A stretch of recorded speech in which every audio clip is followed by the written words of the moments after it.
भारत सरकार की कोशिश रहेगी कि 2024 में होने वाले चुनाव से पहले कम से कम एक फ्लाइट जेवर में बन रहे नोएडा इंटरनेशनल एयरपोर्ट पर उड़ा दी जाए। दोस्तों, आज बात करेंगे अगले अपडेट को लेकर। जेवर इंटरनेशनल एयरपोर्ट की ताजा अपडेट ये है कि तीसरे चरण के लिए एक्वायर होने वाले 14 गाँव में एक सर्वे अब शुरू कर दिया गया है। हालांकि सर्वे अगस्त में पूरा होना था, लेकिन अब यह अक्टूबर में समाप्त होगा। आपको बता दें कि गौतम बुद्ध यूनिवर्सिटी की एक सर्वे टीम इन सभी 14 गांवों में बेसिक सर्वे कर रही है, जिसके चलते आज खासपुर गांव में इसके बारे में सर्वे का काम किया गया। खासपुर गांव में क्या कुछ हुआ और अधिकारियों व किसानों ने क्या कहा, इससे पहले हम आपको बताते हैं कि तीसरे चरण में जेवर एयरपोर्ट के लिए गाँव थोरा, खासपुर, नीमका, रामनेर, जेवर बांगर, साबोता, मुस्तफाबाद, चौरोली, दयानतपुर, बंकापुर व रोही गांव समेत 14 गांवों की 2053 हेक्टेयर भूमि का अधिग्रहण होना है, जिसके लिए यह सर्वे टीम अब इन सभी गांवों में बेसिक सर्वे कर रही है। और आज गांव खासपुर में इनका सर्वे रहा, तो चलते हैं गांव खासपुर में और बात करते हैं अधिकारियों से और किसानों से। जेवर प्रेस के सभी दोस्तों को मेरा नमस्कार।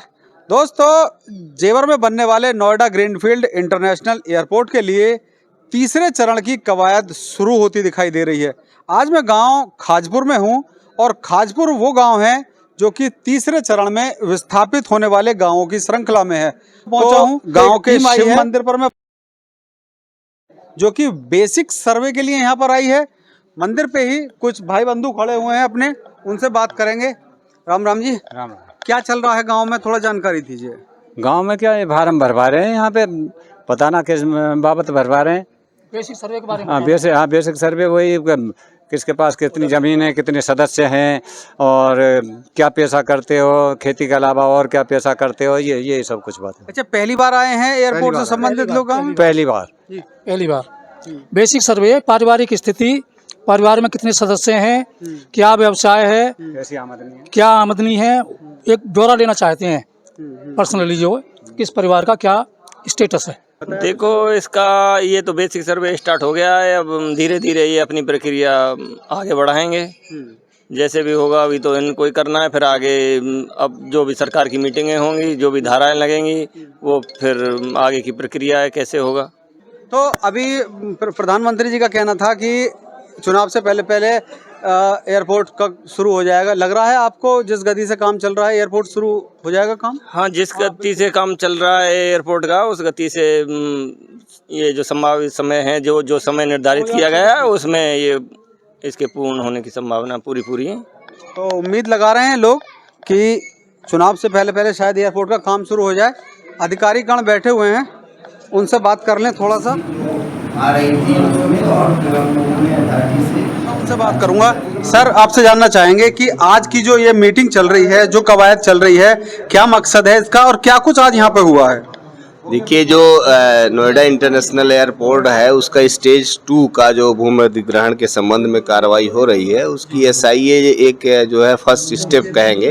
जो नया लैंड एक्विजिशन एक्ट आया हुआ है हमारा, उसमें एसेंशियल कंडीशन है कि सबसे पहले हम सामाजिक समागत अध्ययन करते हैं। उसी परिप्रेक्ष्य में जो 14 गाँव हैं स्टेज 2 के, उसमें हमने गौतम बुद्ध विश्वविद्यालय को सरकार के द्वारा नोडल एजेंसी के रूप में नामित किया गया है। उसी के तहत हमने अपना काम शुरू किया है, सोशल जो इम्पैक्ट असेसमेंट का काम। तो कल थोरा में हुआ था, आज वहाँ भी चल रहा है और आज खाजपुर गांव में बैठे हुए हैं। इसमें हम जो है किसानों की जिनकी भूमि अधिग्रहित की जाने वाली है, उनका सामाजिक, आर्थिक और सांस्कृतिक जो प्रभाव पड़ेंगे उसके संबंध में एक सर्वे करते हैं। उसके आधार पे एक एनालिसिस करके रिपोर्ट बनाई जाती है और वो हम शासन को भेजते हैं। इसके कई स्टेप्स हैं और शासन जब उसके आधार पे फिर अग्रिम कार्रवाई होती है।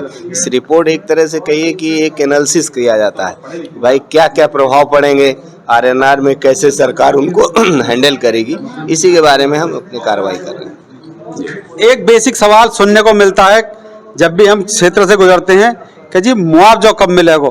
अगर इस तीसरे चरण की बात करें तो अगर ये प्रोसेसिंग आगे बढ़ती है तो मुआवजा कब मिलेगा इन 14 गाँवों को? देखिए, मुआवजा का विषय हम लोगों के अधिकार क्षेत्र में नहीं है। हम एक रिसर्च इंस्टीट्यूशन से एक रिसर्च का काम कर रहे हैं।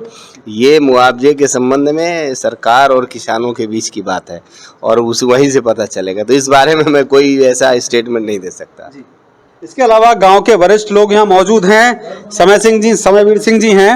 सर, जो प्रोसेसिंग यहाँ पे चल रही है आप संतुष्ट हैं उससे? ठीक ठाक चल रहा है सब कुछ? हाँ, ये बेसिक डाटा है आम आदमी का, प्रत्येक गांव का, तो उसी कड़ी में ये हर आदमी का डाटा लेने आए, कितना खेत है, कितने पेड़ हैं, कितनी एजुकेशन है, कितने बच्चे हैं, क्या क्वालिफिकेशन है, क्या सोर्स ऑफ इनकम है, इस तरीके की जो बेसिक सूचना है वो इसमें फार्म में भर रहे हैं, कलेक्ट कर रहे हैं और ये अपनी सारी रिपोर्ट शासन को सबमिट करेंगे, जिससे कि भविष्य में व्यक्ति को अपने कुछ लाभ के लिए कुछ क्लेम भी कर सकता है, कुछ ऑब्जेक्शंस भी उठा सकता है।